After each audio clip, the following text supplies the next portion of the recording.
আসসালামু আলাইকুম। আজ চলে গেলাম কমিউনিটি সেন্টারে বিয়ে খেতে।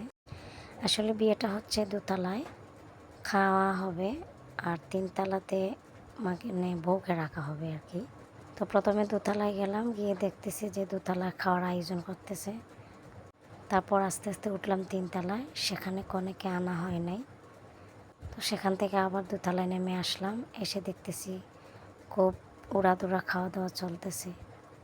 তো আমিও ফাঁক দিয়ে বসে গেলাম খাবার খেতে। এখানে সবাই মিলে মজা করে খাওয়া দাওয়া হচ্ছে। খাওয়া দাওয়ার পরে চলে গেলাম জামার জন্য শরবত, তারপর ফুলের মালা বানাচ্ছে। ফাঁক দিয়ে আমার মেয়ে অনেক দুষ্টামি করতেছে, সেটাও দুষ্টামিগুলো দেখতেছি। সে তো বিয়েতে গেলে বাড়ি খুশি।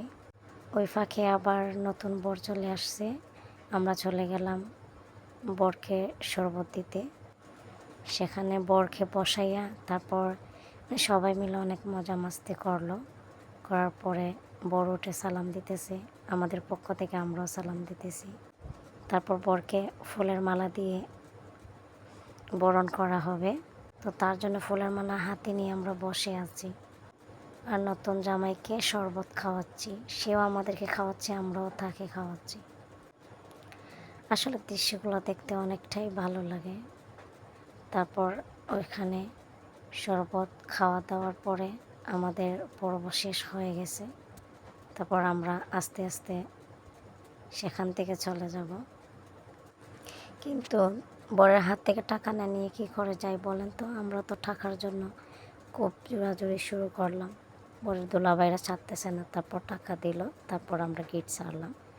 আস্তে আস্তে বর উঠে যাচ্ছে দোতলাতে। দোতলাতে ওঠার পর সেখানেও আবার বরকে তার শালারা ফিতা দিয়ে ধরছে। বর তো কিছুতেই ছুটতে পারতেছে না, আর আমি দূর থেকে ভিডিও নিতেছি। আর ওইদিকে সব বিয়াইনরা, মানে এক বিয়াইন আরেক বিয়াইনকে ফুলের মালা দিয়ে বরণ করে নিতেছে। তারপর বড় এখানে টাকা দিল, তারপর বরকে ছুটাল। লাস্টে কন্যাকে দেখে বিদায় নিয়ে নিল।